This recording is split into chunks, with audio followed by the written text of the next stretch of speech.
يكون عملي قدامكم.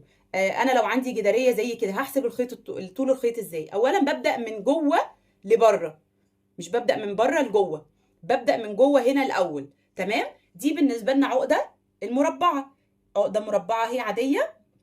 تمام.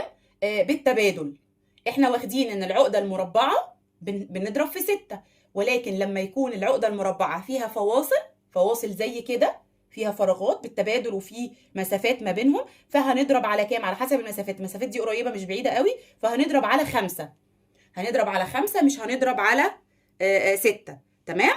فطيب انا هقيس بقى من هنا لحد الاخر حاجه فيها شغل، يعني اهو من هنا لحد اخر عقده.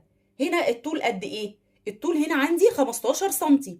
طيب 15 سنتي هضربهم في كام؟ هضربهم في ال 15 سنتي دول، هضربهم في 5، هيديني كام؟ هيديني 70 سنتي. اوكي. طيب انا كده خلصت الجزء ده. طيب ما ننساش بقى عقده التثبيت دي.